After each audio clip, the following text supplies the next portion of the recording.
Switzerland جیسے غیر جانبدار ملک میں ایک بین الاقوامی سفارتی تقریب کے دوران ایران کے دو اعلیٰ ترین عہدیداروں پر حملے کا تصور کوئی نہیں کر سکتا۔ خدا نخواستہ اگر ایسا ہو جاتا تو اس کے نتائج صرف اسرائیل اور ایران تک تو محدود نہ رہتے۔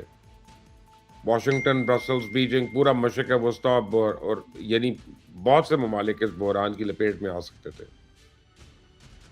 تو اس ممکنہ طور پہ اسے اعلان جنگ تصور کرتا ایران تو اپنے خطے میں کشیدگی ایک نئے مرحلے میں داخل ہو جاتی۔ تو اگر آپ سوچ رہے ہیں کہ اسرائیل پہ شک کیوں کیا جا رہا ہے، تو میں آپ کو بتاؤں کہ اسرائیل کی تاریخ ایسے لاتعداد آپریشن سے بھری پڑی ہے۔ ماضی میں اسرائیل اپنے دشمن سمجھے جانے والے افراد کے خلاف بیرون ملک خفیہ کارروائیوں کے الزامات کا سامنا کرتا رہا، اور اسی تاریخی پس منظر کی وجہ سے جب بھی کسی ایرانی شخصیت کو خطرہ لاحق ہونے کی خبر سامنے آتی ہے تو نگاہیں فوری طور پہ اسرائیل کی طرف جاتی ہیں۔ تو اب اگر لیری جانسن نے اپنے دعوے کے حق میں کوئی ٹھوس ثبوت تو نہیں دیا، لیکن میں آپ کو بتاؤں کہ اصل کہانی شاید اس سے بھی بڑی ہے۔ بین الاقوامی تجزیہ کاروں کا خیال ہے کہ اگر واقعی کسی ممکنہ خطرے کے باعث تقریب ملتوی ہوئی ہے تو اس کا مطلب ہے کہ پس پردہ سفارتی سرگرمیاں پہلے سے کہیں زیادہ حساس مرحلے میں داخل ہو چکی ہیں۔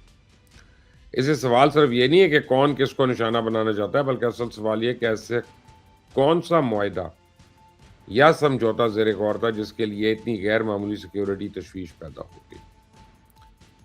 تو پریزیڈنٹ ٹرمپ تو آئے روز وزیر اعظم شہباز شریف اور فیلڈ مارشل آصف منیر کی تعریفیں کر رہے ہیں۔ کل بھی اپنے ایک انٹرویو میں انہوں نے انکشاف کیا کہ ان دونوں کے درمیان انڈرسٹینڈنگ ہے، اور پریزیڈنٹ ٹرمپ کی ان تعریفوں نے نہ صرف پاکستان میں بلکہ کئی ممالک میں ایک بھونچال کھڑا رکھا ہے۔